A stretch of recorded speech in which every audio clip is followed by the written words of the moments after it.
আবারও গ্যালারিতে বেশ কিছু ভিডিও ডিলিট করতে গিয়ে এই ক্লিপিংসগুলো পেয়ে যায়। মনে হলো শেয়ারই করে দিই, কারণ এটা একটা বৃষ্টি ভেজা ঝড় বৃষ্টি ভেজা দিন ছিল, দিন না রাত ছিল, যেদিনকে বেরিয়ে পড়েছিলাম। কোন ঘাটে যাচ্ছি তোমরা রাস্তা থেকে আর ঘাট দেখে চিনি বলবে কমেন্টে, আমি বলবো না।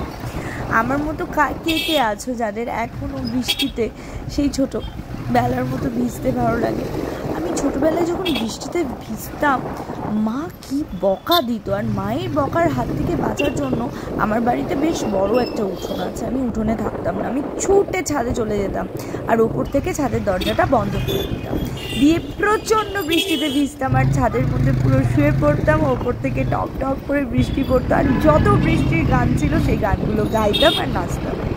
ছোটো থেকেই না একটু ফিল্মি ব্যাপারটা খুব বেশি ছিল, লাইক বারসোরে মেঘা মেঘা এই সমস্ত গান, যত বৃষ্টির গান, মানে কি বলবো। বৃষ্টি একটা এমন জিনিস, মনটা যতটা খুশিতে ডুবিয়ে দেয়, খুশি থাকলে মন যদি খারাপ থাকে তাহলে সেই দিনগুলো মানে সেই সময়েও যেন বৃষ্টি ভালো লাগে। বৃষ্টিটা মানে আমাদের মুড অনুসারে বৃষ্টিটা যেন কখনো খারাপ লাগে এটা মনে হয় না। জানি না আমার মতো কে কে আছো যারা বৃষ্টিতে ভিজতে, বৃষ্টি পড়লে জানলায় বসে বৃষ্টি দেখা, চুপ করে, এই জিনিসগুলো কারা কারা ভালোবাসো প্লিজ কমেন্টে বলো।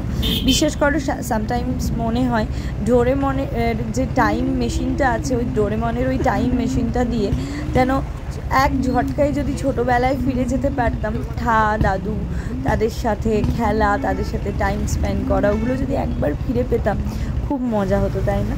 কার কার এখনও মনে হয় যে ডোরেমনের ওই টাইম মেশিনের থ্রু পাস্টে ফিরে যেতে? আর বিশেষ করে ছোটোবেলায়, আমি জানি অনেকেই বলবে প্রেমের সময়ও ফিরতে, বাট না, আমার ওই সময় ফেরার কোনো ইচ্ছে নেই। আমার পার্টিকুলার ওই ছোট্টবেলাটা যখন মায়ের কাছে থাকা, বিশেষ করে দাদুর সাথে যে টাইমসগুলো স্পেন্ড করেছি, আজ তারা নেই, খুব মিস করি জানো তাদেরকে এখনও। তো যাই হোক, বুঝতে পারছো কি পারছো না জানি না ঘাটটা দেখে। আমি কেন কথাটা বাড়ালাম না বলো তো, বিকজ ওই কথাটা, ওই টপিকে কথা বলতে গেলে আমি আরেকটু পরে হয়তো কেঁদে ফেলতাম, তাই জন্য। এখান থেকে যখন ফিরছিলাম গঙ্গায়, এখানে মাছগুলো বিক্রি হচ্ছিলো দেখে খুব ইচ্ছে করছিল একটু মাছ কিনে নিয়ে যায় বাড়িতে, রাতে রান্না করবো, গরম গরম খিচুড়ি আর মাছ ভাজার চাষ জমে যেত।